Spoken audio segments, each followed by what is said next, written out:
Hi everyone, Sharon here at East Ridge Pottery, and today I'm going to show you how to make a lid to a jar. And hopefully this angle is going to be okay. This is going to be the, the second or third attempt at videoing this today. Alright, so I have about a 1 1/4 pound of clay here. It's not a big jar. And I'm going to make the type of lid that you throw upside down.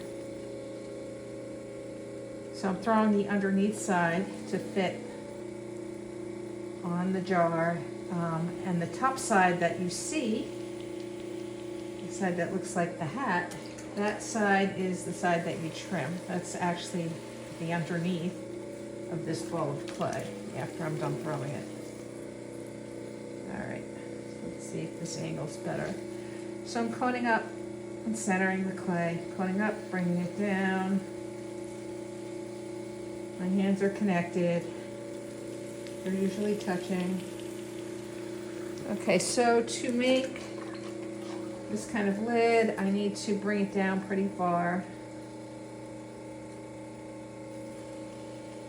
Almost like making a little plate. And I've measured the jar with my calipers, so I need to open it to about there. So I'm gonna keep going back and forth with the calipers till I get it right. So I'm gonna bring it down and pull it out.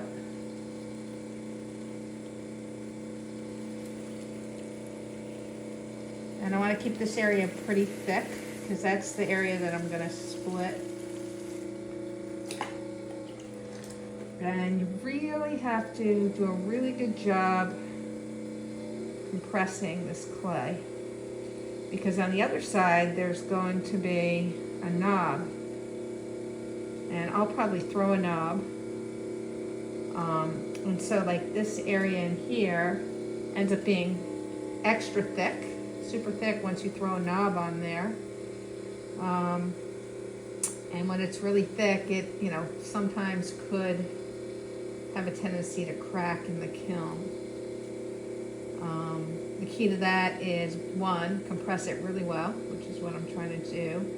Sometimes you can put a little dot of clay right here after you put the knob on the inside, and that prevents it from, like a little tiny ball of clay that you flatten, and that will prevent it from cracking. And it's really important to dry the lid and the base of the jar together very slowly and very evenly. And even is really important, more important than slow actually, but the two kind of go hand in hand. So that's pretty good. Now let's see how I am. Okay, so I'm gonna make a little mark, and I'm gonna split the rim right there. So the way I do that is I hold it with my thumb and my forefinger. I take my other hand and I'm gonna press down. Now my thumb underneath is preventing it from falling. And that's a start. So I split the rim. Now I'm going to take a wooden rib that's got a 90-degree angle, this, and I'm going to use this 90-degree angle to clean up this flange. So my finger underneath is pushing up to the tool, and I want it to be as flat and level as I can. I'm going to lose it actually.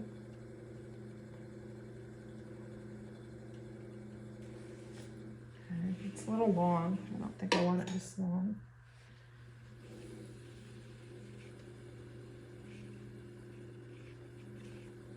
I'm going to take some off. Okay. Let's just get some of this off of here. It's way too much clay out here.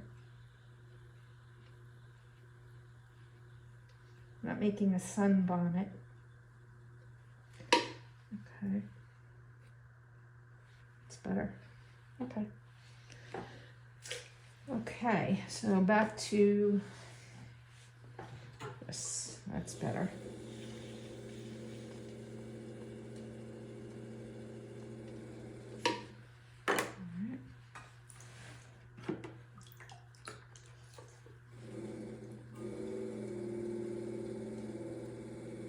Clean up this little spot. This is a little thick now, so I want to thin this out a little bit. That's better, refine the edge.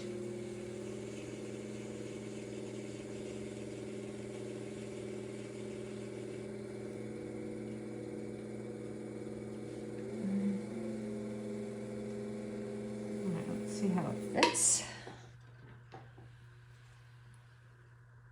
That's real good. Okay, so now that looks good. I want to take the square edge. I want to push the top of this in a little bit, because if it sits perfectly straight in the jar and I put any kind of glaze on this side or glaze on the inside of the jar that it touches in the kiln, it's going to fuse together. So one way to prevent them from fusing is to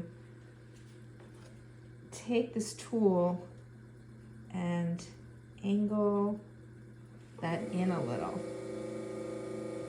So the only place where they connect top to bottom will be down here. And this top part of the flange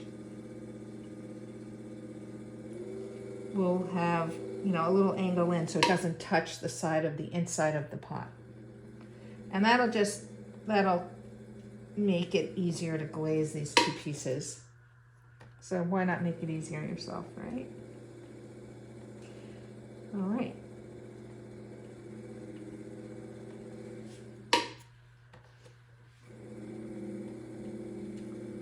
I'm just getting some of the extra clay off.